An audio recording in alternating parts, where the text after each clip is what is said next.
नमस्कार विद्यार्थी मित्र मैत्रिणींनो, नुकताच राज्यसेवा 2025 पूर्व परीक्षेचा निकाल लागलेला आहे आणि तुम्ही सगळीजण आता येणाऱ्या वर्णनात्मक म्हणजे डिस्क्रिप्टिव्ह राज्यसेवा मुख्य परीक्षेसाठी कोणती संदर्भ पुस्तकं वाचायची याचा डेफिनेटली विचार करत असणार आणि त्यासाठीच आपण आज हा व्हिडिओ बनवण्याचा निर्णय घेतलेला आहे, ज्यामध्ये सामान्य अध्ययन, त्यानंतर सामान्य अध्ययनाशी ओव्हरलॅप होणारा चालू घडामोडी, चालू आणि समकालीन घडामोडी आणि महत्वाची बाब म्हणजे उत्तरलेखन, या तीनही घटकासंदर्भातली अत्यंत सविस्तर अशा प्रकारची संदर्भ यादी मी तुमच्याबरोबर शेअर करणार आहे. तर आपण GS1 म्हणजे सामान्य अध्ययन पेपर 1 न सुरुवात करूयात. पण तत्पूर्वी ज्याचा मी एक उल्लेख केला होता, उत्तरलेखन. अनेक विद्यार्थ्यांना ही परीक्षा डिस्क्रिप्टिव्ह झाल्यामुळं काहीशी शंका, कुतूहल, अँक्झायटी आहे. म्हणूनच आपण युनिक अकॅडमीच्या वतीनं राज्यसेवा मुख्य परीक्षेसाठी उत्तरलेखनाची ही छोटीखानी पुस्तिका प्रकाशित केलेली आहे. सामान्य अध्ययनाचे जे 4 पेपर्स आहेत, तर त्या 4 पेपर्स मधले संपूर्ण विषय आपण तुम्ही पाहू शकता. याच्यामध्ये 9 विषयामध्ये विभागलेले आहेत, म्हणजे इतिहास, भूगोल, भारतीय समाज, संविधान इथपासून ते नीतिशास्त्र, आणि अशा प्रत्येक विषयावरती 10 ते 15 निवडक प्रश्न घेऊन त्याची नमुना उत्तरं या पुस्तिकेमध्ये समाविष्ट केलेली आहेत. याचं वैशिष्ट्य म्हणजे उत्तरांची चर्चा करताना प्रस्तावना काय असायला पाहिजे, मुख्य गाभा काय असायला पाहिजे आणि समारोप कसा करायला पाहिजे हे तर दिलेलं आहेच, पण त्या व्यतिरिक्त आशय, त्यानंतर त्याची भाषा, अशा सगळ्या पैलूंचा समावेश याच्यामध्ये केलेला आहे आणि मला याची खात्री आहे की तुम्हा सर्वांना याचा उपयोग होईल. त्यानंतर आपण सामान्य अध्ययन पेपर क्रमांक 1 याच्यामध्ये इतिहास हा पहिला महत्वाचा विषय आहे, ज्यात समाधान महाजन सर लिखित 2 पुस्तकांचा समावेश होतो. एक म्हणजे आधुनिक भारताचा इतिहास आणि दुसरं म्हणजे आधुनिक महाराष्ट्राचा इतिहास आणि समाज सुधारक. तर यामध्ये आयोगानं जो काही सिलेबस दिलेला आहे, तर तो संपूर्ण सिलेबस अत्यंत सुलभ रीतीनं महाजन सरांनी कव्हर केलेला आहे.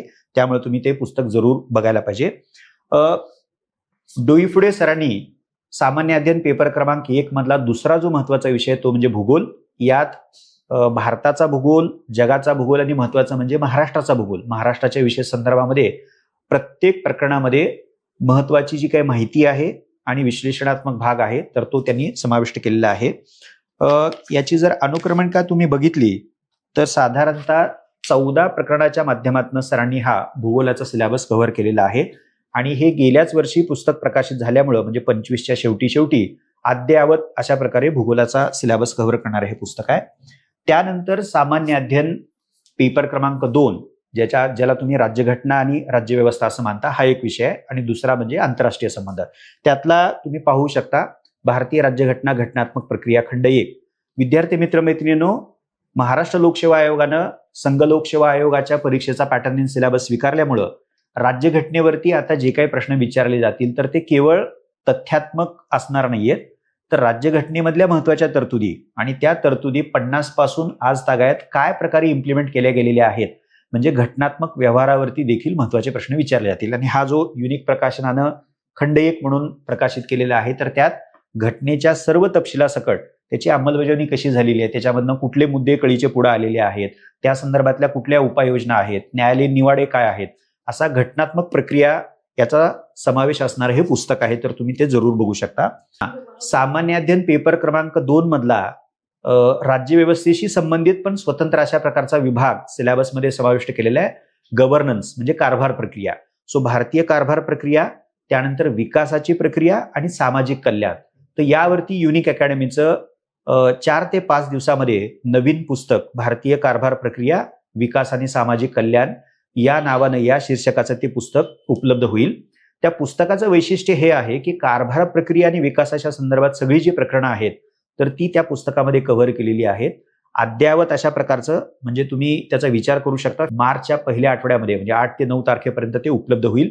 सो त्यात महत्वाची तथ्य, सांख्यिकी, वेगवेगळे प्रयोग प्रशासनाच्या आणि कारभार प्रक्रियेच्या संदर्भातले समाविष्ट केलेले आहेत. आता याशिवाय सामान्य अध्ययन 2 मधला जो आंतरराष्ट्रीय संबंधाचा भाग आहे, त्यात आंतरराष्ट्रीय संघटना आणि प्रादेशिक संघटना हा एक महत्वाचा घटक आहे. किमान 2 तरी प्रश्न या विभागावरती विचारले जातात. त्यामुळं मनोज जगताप यांनी लिहिलेलं सर्व प्रमुख ज्या आंतरराष्ट्रीय संस्था आहेत, अगदी सार्क पासून आपल्या शेजारी राष्ट्रापासून सुरुवात केली तर युरोपीय संघ आहे, आफ्रिकी संघ आहे, इथपासून ते ब्रिक्स, इप्सा अशा सर्व संघटनांचा समावेश असणारं हे पुस्तक आणि हेही अद्ययावत आहे. त्यानंतर सामान्य अध्ययन पेपर क्रमांक 3 यामध्ये अर्थव्यवस्था, त्यानंतर विज्ञान तंत्रज्ञान आणि जैवविविधता अंतर्गत सुरक्षा अशा प्रकारचे अभ्यास घटक आहेत. तर या सामान्य अध्ययन पेपर क्रमांक 3 मधला जो मुख्य विषय आहे अर्थव्यवस्था, तर जसं गव्हर्नन्सच्या बाबतीमध्ये मी मगाशी खुलासा केला तसंच भारतीय अर्थव्यवस्थेवरील स्वप्नील उकिरडे लिखित युनिक प्रकाशनानं जे प्रकाशित केलेलं आहे तर ते 4 ते 5 दिवसामध्ये पुस्तक उपलब्ध होत आहे आणि अत्यंत सविस्तर अशा प्रकारे भारतीय अर्थव्यवस्थेवरती महाराष्ट्राच्या विशेष संदर्भामध्ये ते पुस्तक तुम्हाला उपलब्ध करून दिले जाईल. त्याचा जरूर तुम्ही उपयोग करायला पाहिजे. त्यानंतर दुसरा जो सामान्य अध्ययन पेपर क्रमांक 3 मधला विषय आहे तो म्हणजे विज्ञान आणि तंत्रज्ञान. अश्विनी घोटाळे मॅडम यांनी अत्यंत सविस्तरपणे विज्ञानाचा संपूर्ण सिलेबस मुख्य परीक्षेचा या पुस्तकाच्या माध्यमातून कव्हर केलेला आहे. तुम्ही जर त्याची अनुक्रमणिका बघितली तर तुम्हाला हे लक्षात येईल की 15 चॅप्टर सिलेबस मधले जे दिलेले आहेत तर त्या चॅप्टर्सच्या आधारे त्यांनी संपूर्ण सिलेबस कव्हर केलेला आहे. म्हणजे ती सगळी काही विज्ञानाच्या त्या त्या प्रकरणासंदर्भातली अद्ययावत माहिती आहे ती तर दिलेलीच आहे, पण आवश्यक तिथं विश्लेषणही त्यांनी समाविष्ट केलेलं आहे. त्यामुळं हे पुस्तक तुम्ही जरूर बघू शकता. त्यानंतर सामान्य अध्ययन पेपर क्रमांक 4 विक्रांत भोसले सरांनी अपर्णा दीक्षित आणि सुश्रुत रवीश यांच्या सोबतीने लिहिलेले हे अत्यंत महत्वाचं पुस्तक आहे, ज्याच्यामध्ये नीतिशास्त्र, सचोटी, नैसर्गिक क्षमता हे सामान्य अध्ययन पेपर क्रमांक 4 मधले सर्व जे अभ्यास घटक आहेत तर ते कव्हर केलेले आहेत. आता या पुस्तकाचं वैशिष्ट्य जर तुम्ही बघितलं तर यात नीतिशास्त्रामधल्या मूलभूत संकल्पना सविस्तरपणे चर्चिलेल्या आहेत आणि जे तात्विक विचार आहेत पाश्चात्य आणि भारतीय त्या तात्विक विचाराचा देखील अत्यंत सविस्तर समावेश याच्यामध्ये केलेला आहे. आणि कळीचा जो मुद्दा इथिक्स पेपरच्या संदर्भातला आहे तो म्हणजे केस स्टडीचा. तर अनेक केस स्टडीचा आधार घेऊन त्यांनी तो विभागही अत्यंत सविस्तरपणे या पुस्तकामध्ये समाविष्ट केलेला आहे. एकूण 9 प्रकरणाच्या माध्यमातून हा संपूर्ण सिलेबस त्यांनी कव्हर केलेला आहे. इथिक्सवरतीच विक्रांत भोसले सर आणि सहलेखक लेखिकेने लिहिलेले हे पुस्तक उत्तर लेखनावरचं आहे. म्हणजे केंद्र लोकसेवा आयोगाच्या, संघ लोकसेवा आयोगाच्या म्हणजे युपीएससीच्या 2013 ते 20 या काळातील जुन्या प्रश्नपत्रिकांची सर्व नमुना उत्तरं या पुस्तकामध्ये समाविष्ट केलेली आहेत. इथिक्स हा नव्यानं राज्यसेवेची परीक्षा देणाऱ्या विद्यार्थ्यांना यावर्षी तो फेस करावा लागणार आहे. तो उत्तरं कशी लिहायची हा प्रश्न सर्वांसमोर असतोच, त्यामुळे त्याला उपयुक्त ठरेल असं हे संघ लोकसेवा आयोगाच्या जुन्या प्रश्नपत्रिकांच्या नमुना उत्तरांवरील पुस्तक आहे. तुम्ही जरूर याचा वापर करू शकता.